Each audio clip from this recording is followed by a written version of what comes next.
so many people have been on the divides of this particular election, I'd have to say the potential is certainly there for violence. The best we can do is say to ourselves, whatever happens, we need to hold steady. There's a whole chapter in What Unites Us about steady. It was one of my father's favorite words. But going into the final vote day, I hope our attitude in general for the country as a whole will be, it's a time of turbulence. We need to have hope. We need to have patience. We need to hold steady. If there's violence, we have to be determined to handle it, but hold steady through it and not get caught up in it. Dan, do you think the mainstream media, as this questioner put it, has been as tough on Biden as they have been on Trump? Well, I'm pausing because it's a very good question, but it depends on the context of it. I don't want to dodge the question, I'll get to it. That in some ways they've been tougher on Biden than they've been on Trump. But overall, in the main, I think it's evened out. I think there've been some very tough questions asked of Trump, but there've been some very tough questions asked of Biden.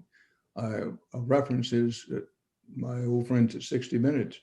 The question of Joe Biden was, if anything, tougher than it was the questioning on Donald Trump, partly because Trump walked out. But the answer to your question is, I think it's pretty much evened out. And speaking of Joe Biden, Ann asks, what will be Joe Biden's challenges if he is elected president? There's a lot there.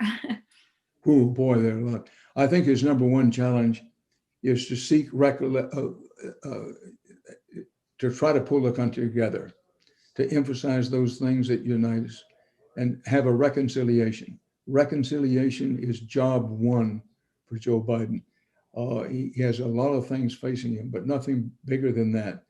And whether he is able to or not, speak to people who voted for Trump and convince them that he wants to be president of them as well as the people who voted for him. That one great difference between Joe Biden and Donald Trump. Donald Trump, I'm sorry to say, has not even tried to be president of all the people in the United States. He's basically tried to be president for those who support him, for call his base. Joe Biden's challenge is to convince people that he's a new president, if he wins, that he's not only a new president, but a new kind of president, and will seek reconciliation with what is now known as Trump base. I know there are people listening to this who will say, I don't think that's possible. Joe Biden has to believe it's possible, and he has to make it possible. If the audience will forgive me, I'm just curious. I would love to follow up on that and say, do you think that you would have been that candid about your views of a president when you were on the desk at night? Would you have been able to say that, for example, about Richard Nixon? Or are you in a different era now? No. I'm in a different stage of my life and my career now.